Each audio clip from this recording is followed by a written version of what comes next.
వేలు చేస్తామన్నారు, 2000 ఉన్న పెన్షన్ 4000 చేస్తామన్నారు, ప్రతి ఆడామెకి 2500 ఇస్తా అన్నారు. ఇంకా అడిగిన వాళ్ళకి పాపం ఏది అడిగితే అది సరే అన్నారు.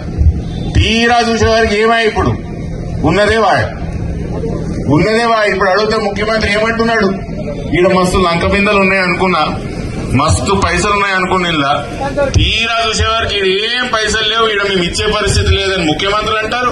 మన స్పీకర్ గారు కూడా గదే చెప్తారు, మా దగ్గర పైసలు లేవు, మీకు ఈయనకి ఏం లేదు. ఇది ఎట్లున్నదంటే ఒక ఊర్లో పిల్లకి పెళ్లి అయితే లేదంట, తండ్రి ఒక స్మార్ట్ పోరగాని దగ్గరికి పోయి ఇగో మా బిడ్డను పెళ్లి చేసుకో, నీకు బంగారు కడి చేపిస్తా, నీకు గొలుసు చేపిస్తా, నువ్వు అడిగిందల్లా చేపిస్తా, నీకు మోటార్ చేపిస్తా, మోటార్ కార్ చేపిస్తా అని చెప్పిండు.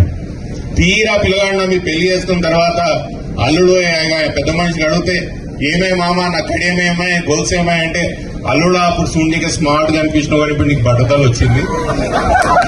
మళ్ళీ ఇప్పటికి మళ్ళీ పాపం అల్లుడికి మంచిగానే ఉన్నాడు, బట్టతలేం లేదు.